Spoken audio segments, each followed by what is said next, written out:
Bismillahirrahmanirrahim. Assalamualaikum warahmatullahi wabarakatuh.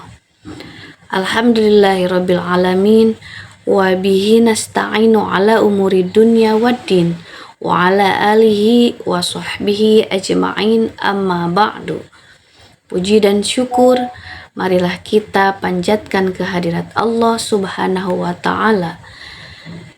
Tidak lupa juga sholawat dan salamnya kita limpahkan kepada Nabi Muhammad Sallallahu Alaihi Wasallam, yang mana juga pada kesempatan kali ini kita masih bisa diberikan usia oleh Allah Subhanahu Wa Taala, kita masih bisa diberikan kesehatan, kita juga masih bisa diberikan nikmat untuk dapat merasakan kembali yang namanya bulan suci Ramadan. Hadirin rahimakumullah, insyaallah pada kesempatan kali ini saya akan membawakan tema yang berjudul pentingnya pendidikan bagi perempuan. Sebagaimana yang sudah kita ketahui bersama bahwa menuntut ilmu itu kewajiban bagi setiap orang, apakah dia laki-laki ataukah dia perempuan. Hadis riwayat Ibnu Majah mengatakan bahwa menuntut ilmu itu wajib bagi setiap muslim.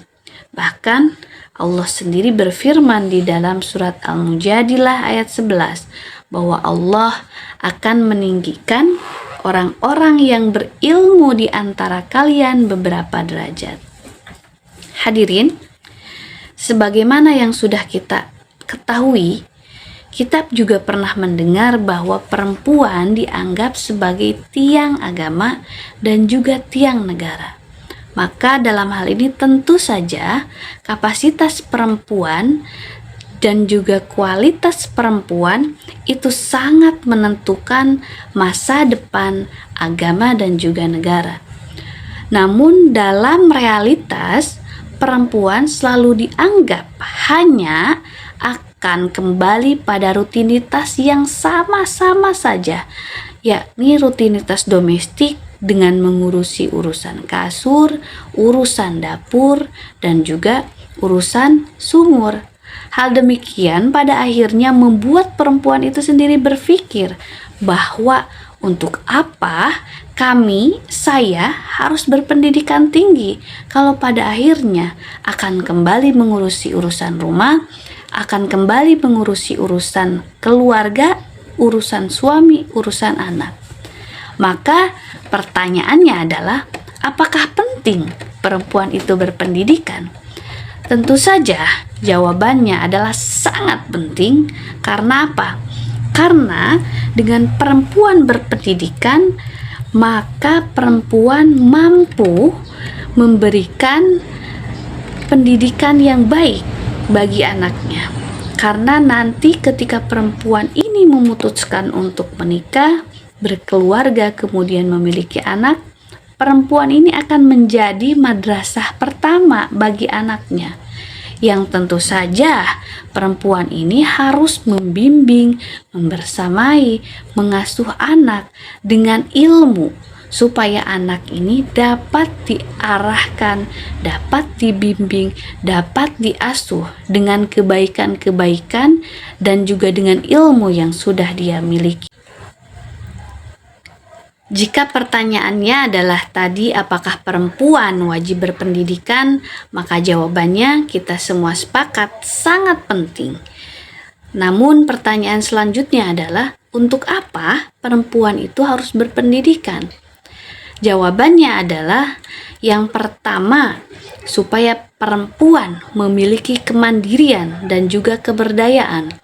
Apakah itu berdaya ataupun mandiri secara finansial, apakah berdaya ataupun mandiri secara pikiran, ataukah mandiri dan berdaya secara tindakan. Kemudian juga selanjutnya, ketika perempuan berpendidikan, maka perempuan tersebut menjadi bagian dari agen perubahan, di mana perempuan sebagaimana yang sudah kita ketahui tadi menjadi bagian dari tiang agama dan juga tiangnya negara, di mana tentu saja peran perempuan ini penting untuk menciptakan masa depan generasi bangsa yang akan seperti apa.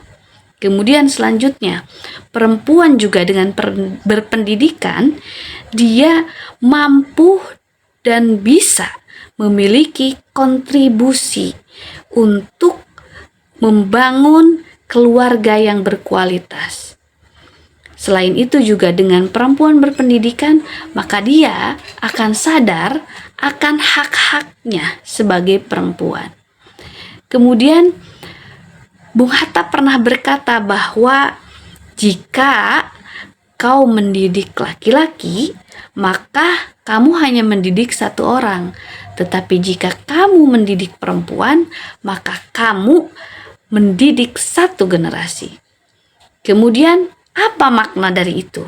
Maknanya adalah bahwa pendidikan bagi perempuan ini sangat penting sekali, karena pendidikan perempuan tidak hanya berguna untuk dirinya, tidak hanya bermanfaat bagi dirinya, tapi juga bermanfaat bagi orang lain atau bagi generasi yang akan dilahirkan dari dirinya.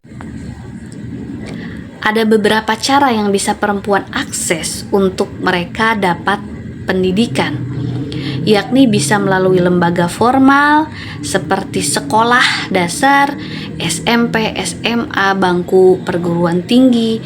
Kemudian juga bisa melalui pelatihan-pelatihan yang diadakan oleh dinas terkait, oleh kementerian, oleh pemerintah, oleh komunitas mungkin. Juga perempuan sendiri bisa mendapatkan pendidikan melalui lembaga pendidikan non formal seperti pesantren. Kemudian kita harus sadar bahwa ketika kita mendidik perempuan atau memberikan ruang pendidikan untuk perempuan, maka kita tengah berinvestasi dalam jangka waktu yang panjang, dan investasi ini sangat berguna karena investasi dengan memberikan pendidikan kepada perempuan, kita sudah berusaha untuk menciptakan sebuah generasi yang berkualitas dari perempuan-perempuan yang terdidik tentunya. Ketika perempuan sudah memiliki pendidikan dan juga ilmu yang cukup, maka dia dapat lebih banyak berkontribusi di dalam kehidupan sosial. Apakah ketika dia menjadi seorang ibu, ketika menjadi seorang pekerja, ketika menjadi seorang istri, dan juga ketika dia menjadi seorang masyarakat yang aktif. Maka tentu saja di sini kita sangat perlu dan harus mendukung para perempuan untuk dapat mengakses pendidikan setinggi mungkin. Karena ketika perempuan berpendidikan, maka kita tengah berinvestasi dalam jangka panjang untuk menciptakan generasi yang berkualitas. Terakhir, saya memohon maaf atas segala kekhilafan dan kekurangan dari apa yang saya sampaikan. Semoga apa yang saya sampaikan ada manfaatnya, dan kalaupun ada kekurangan saya mohon maaf. Kekhilafan kata, kesalahan kata, saya mohon maaf. Terima kasih atas perhatiannya. Wabillahi taufik wal hidayah. Wassalamualaikum warahmatullahi wabarakatuh.